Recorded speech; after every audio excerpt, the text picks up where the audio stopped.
Assalamualaikum warahmatullahi wabarakatuh. Perkenalkan, nama saya Intan Masari dengan NIM 86043251. Di sini saya akan memenuhi tugas 2 filsafat ilmu. Oke, sebelumnya kita lanjut ke pembahasan selanjutnya. Di video selanjutnya kita udah pernah membahas tentang ontologi, epistemologi, dan aksiologi. Dalam soal pertama, yang pertama ada bagaimana filsafat ilmu mengawasi dan mempertanyakan eksistensi, keilmiahan, nilai-nilai, dan ilmu pendidikan. Nah, filsafat ilmu itu berperan sebagai landasan kritis dalam ilmu pendidikan dengan cara mengkaji 3 aspek utama, yaitu yang pertama, ontologi, mempertanya apa hakikat pendidikan itu, objek yang dipelajari, serta realitis dalam dunia pendidikan. Yang kedua ada epistemologi, yaitu mengkaji bagaimana pengetahuan pendidikan diperoleh, metode yang digunakan, serta kebenaran ilmiahnya. Yang ketiga ada aksiologi, menilai manfaat dan nilai-nilai yang terkandung dalam pendidikan seperti etika, moral, dan tujuan pendidikan itu sendiri. Dengan demikian, filsafat ilmu memastikan bahwa pendidikan tidak hanya benar secara ilmiah, tetapi juga bermakna dan bernilai. Soal yang kedua, bagaimana pendidikan yang bermakna dan bernilai turut memperkuat perkembangan filsafat ilmu. Nah, pendidikan yang bermakna dan bernilai akan menghasilkan praktik pendidikan yang tidak hanya fokus pada transfer ilmu, tetapi juga pembentukan karakter dan pemikiran kritis.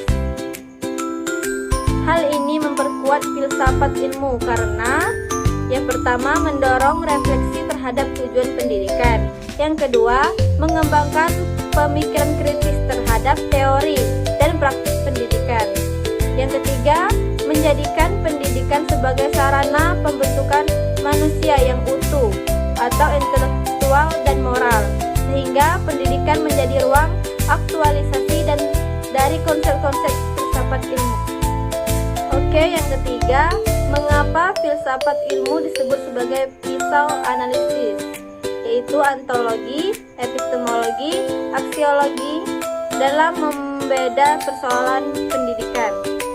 Filsafat ilmu disebut sebagai pisau analisis karena digunakan untuk mengkaji masalah pendidikan secara mendalam melalui 3 pendekatan. Yang pertama, ontologi, menganalisis hakikat masalah atau misalnya apa itu belajar. Yang kedua, epistemologi, mengkaji cara memperoleh solusi atau metode pembelajaran yang tepat. Dan yang ketiga, aksiologi, menilai dampak dan nilai dari solusi tersebut atau apakah bermanfaat dan etis. Dengan ketiga aspek ini, masalah pendidikan dapat dipahami secara menyeluruh dan tidak dangkal. Soal yang terakhir maupun yang keempat, contoh konkret penerapan filsafat ilmu dalam praktik pendidikan.